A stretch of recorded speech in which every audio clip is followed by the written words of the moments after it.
Bonjour et bienvenue dans cet atelier où je vais vous parler de neuroquantisme. Neuro, pourquoi? Parce que comme neurone, on va parler de cerveau.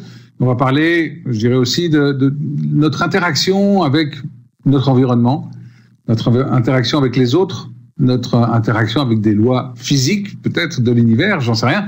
Mais en tout cas, j'ai bien l'intention à travers cet atelier de vous partager des outils essentiels de mon point de vue pour vous permettre de toucher à votre véritable leadership et des outils qui vont vous permettre aussi de mieux rentrer en communication avec votre environnement, avec le marché.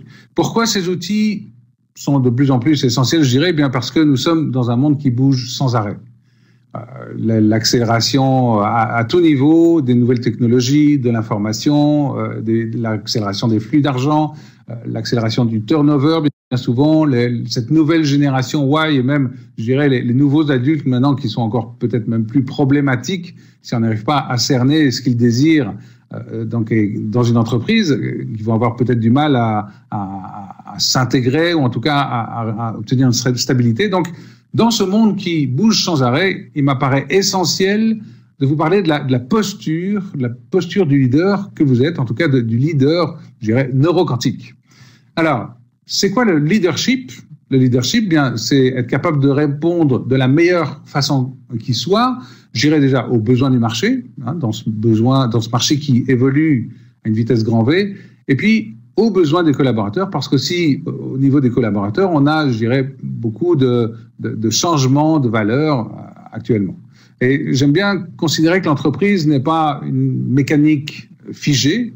C'est pas parce qu'on appuie sur un bouton qu'on va obtenir un résultat, mais de considérer l'entreprise comme une biomasse, c'est-à-dire un élément humain qui évolue sans arrêt, et comment comprendre tout ce qui va se passer dans cette biomasse, comment interagir le mieux, peut-être sans changements qui vont provoquer des résistances, mais au contraire, je dirais comme des piqûres d'acupuncture, mettre un peu d'huile juste dans les rouages où on a besoin de le faire. Bien, j'ai le sentiment que neuroquantisme apporte un certain nombre de réponses. Alors, je ne peux pas vous parler de toutes les réponses, de tous les outils qu'on va avoir dans le cadre de cette conférence, mais par contre, je vais vous parler des bases et de l'essentiel de ce qui fait la posture du manager neuroquantique. Alors, le leadership, c'est aussi être capable d'être disponible à ce qui est en train de se passer et non à ce que l'on voudrait qu'il se passe. Alors, si j'explique un peu mieux cette phrase, je dirais que le présent, une situation qui arrive dans le présent, en fait, c'est le résultat du passé. Donc, le présent dans lequel on va voir une situation, c'est le résultat des actions, pensées, paroles qui ont été mises en place auparavant et qui, en interaction avec des éléments extérieurs, va faire arriver une situation donnée. Donc, vouloir changer cette situation, c'est comme vouloir courir après le passé. Et la proposition de neuroquantisme, c'est justement de se mettre au contraire dans une posture différente, qui est, le passé est tel qu'il est, je suis arrivé à cette situation telle qu'elle est, je ne vais pas me mettre à appliquer des rustines sur cette situation, mais je veux plutôt me concentrer, me focuser sur qu'est-ce que je veux obtenir, quel est le futur agréable, j'aime bien cette notion de futur agréable, que je désire imprimer dans ma réalité, imprimer dans mon entreprise. Et cet état interne, cette posture, je dirais, on pourrait la résumer avec un mot, c'est le don. C'est-à-dire, au lieu d'être dans une position de repli, de résistance, de refus, je dirais, de ce qui est, ou de vouloir à tout prix changer, de vouloir contrôler, c'est au contraire se mettre dans une position d'ouverture, une position de présence et de réceptivité. Et c'est par cette présence, par cette posture, que vous allez toucher votre potentiel, que vous allez atteindre la performance. Et alors, justement, j'aime bien cet axiome, c'est E plus P égale R. C'est environnement, c'est-à-dire mon environnement, mon équipe, le marché, tout ce qui se passe autour de mon entreprise, plus ma posture, parce qu'en tant que responsable de ma réalité, en tant que responsable de mon entreprise, ma posture est essentielle, va donner un résultat. Donc, l'élément, la variable sur laquelle vous pouvez jouer, c'est votre posture. Et vous allez voir qu'en fonction du changement que vous allez adopter, eh bien, le résultat va changer, donc votre environnement va changer. Vous êtes capable d'influer, d'intervenir directement sur votre environnement à partir du moment où vous adoptez la posture adéquate.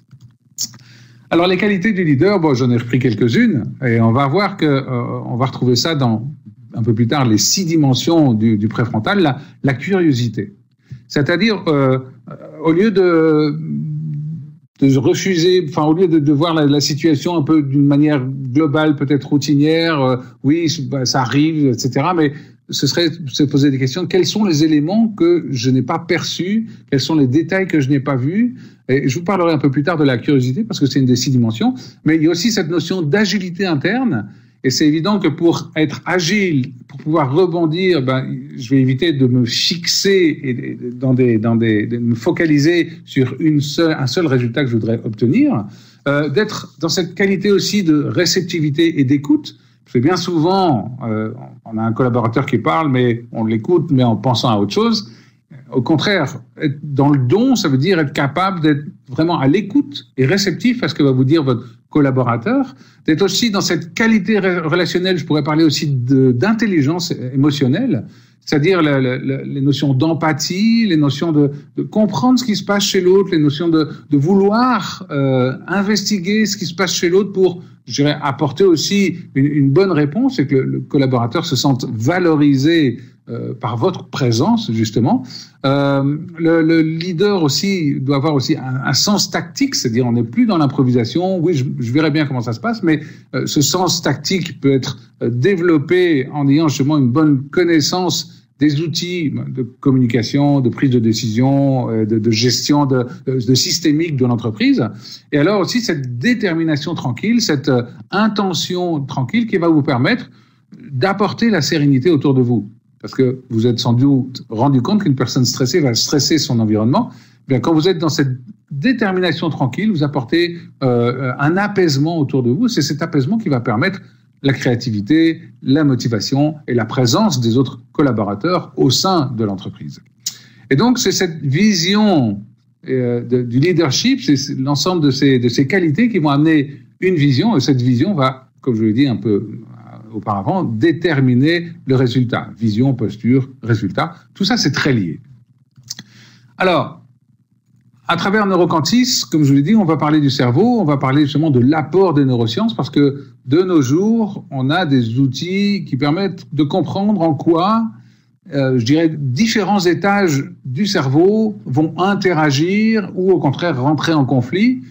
Et c'est cette connaissance de ces contenants qui va nous permettre de savoir, je dirais, à chaque fois appliquer des critères diagnostiques. Ça, c'est aussi une notion que j'aime beaucoup dans Neurocantis, c'est que on va avoir une possibilité de voir qu'est-ce qui se passe exactement, pouvoir poser des critères diagnostiques, et puis en vérifiant par 2-3 questions, 2-3 points, assez facilement que ce sont bien les bons critères, on va pouvoir appliquer le bon outil adapté au bon étage du cerveau. Alors, je vais vous en dire un peu plus à travers, je dirais, le détail de ces 4 centres de décision. On ne va pas parler du cerveau en termes de neurobiologie. D'abord, je ne suis pas un neurobiologiste. Par contre, j'utilise un modèle qui a été, lui, conçu par un neurobiologiste, un docteur, et c'est l'utilisation de ces outils qu'il a pu en extraire qui permet maintenant de gérer différemment son entreprise, gérer différemment ses collaborateurs. Alors, le premier étage de cerveau, c'est ce qu'on appelle le reptilien, un cerveau assez archaïque et tout à fait instinctif, parce que lui, il est là pour votre survie individuelle.